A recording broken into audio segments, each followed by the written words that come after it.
Hello everyone, welcome to the computer class.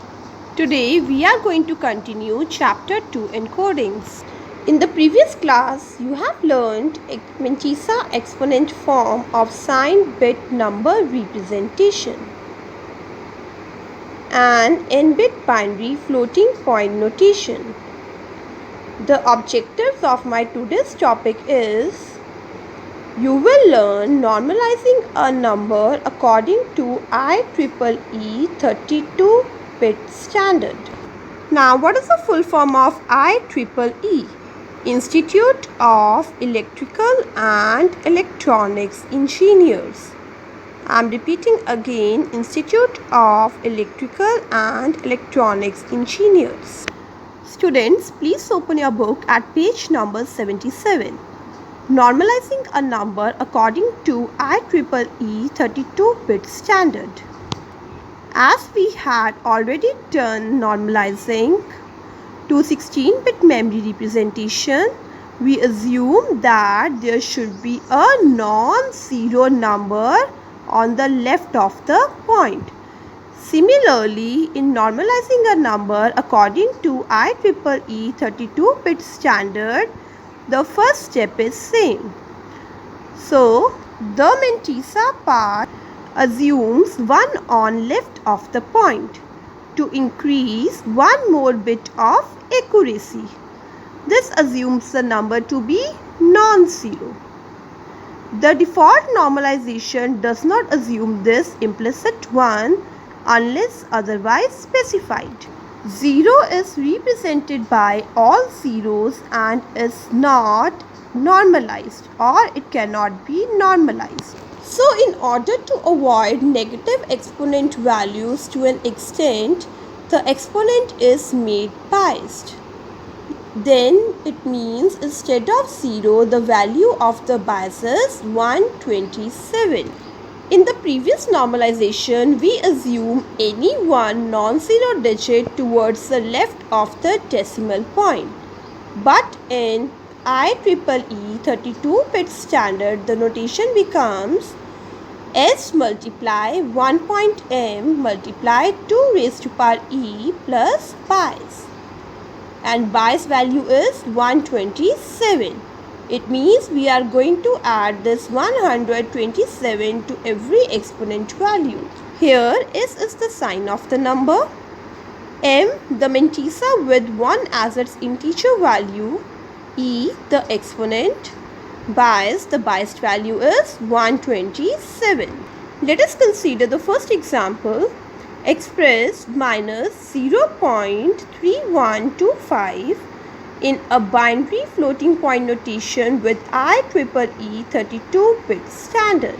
Students, here we are going to follow the same steps as we had done earlier in n-bit binary floating point notation, but only the part that is of exponent in step 3 is going to change, and we are also going to write Mantissa in the way 1.m into 2 raised to power e plus bias.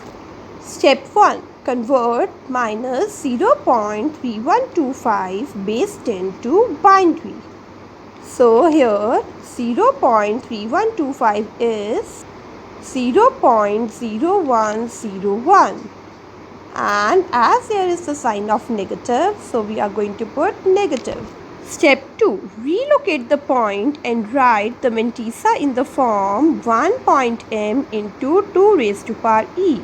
So here this one is going to shift towards the left side. Then it becomes minus 1.01 into 2 raised to power minus 2.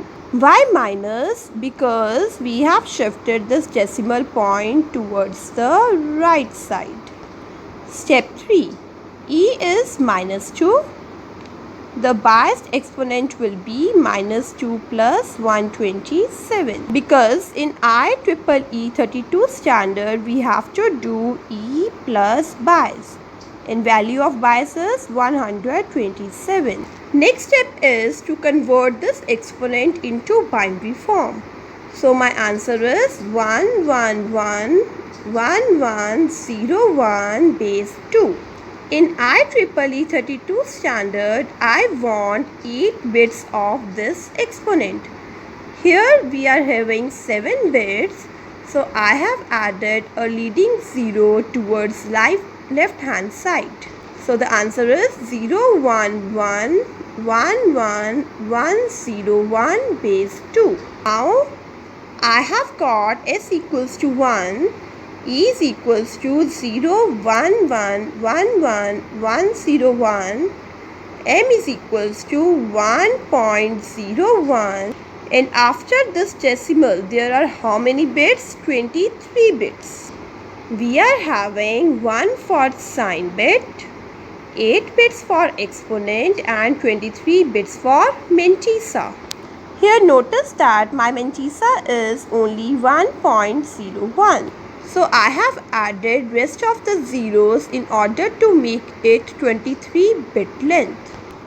Next step is to write it in a tabular form. In tabular form, first bit is sign bit, next 8 bits are for exponent and 23 bits for mantissa. So my answer is 1, 0, 1, 1, 1, 1, 1, 0, 1, 0, 1, 0, 0, 0, 0, 0, 0, 0, 0, 0, 0, 0, 0, 0, 0, 0, 0, 0, 0. This is the 32-bit memory representation of the floating point number minus 0.3125.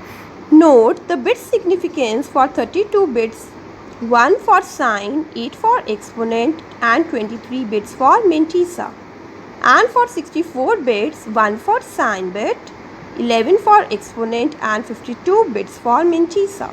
Now please open page number 81, Limitations of Finite Representation. Floating point numbers are represented in computer hardware as base 2, that is binary fractions. For example, the decimal fraction 0.125 is 0.001 in binary. But unfortunately, many decimal fractions cannot be represented exactly as binary fractions. As a result, the decimal floating point numbers are only approximated by the binary floating point number actually stored in the machine. Hence, we use different bits for different type of memories in any operating system. Students, do practice examples from pages 78 till 80. Thank you.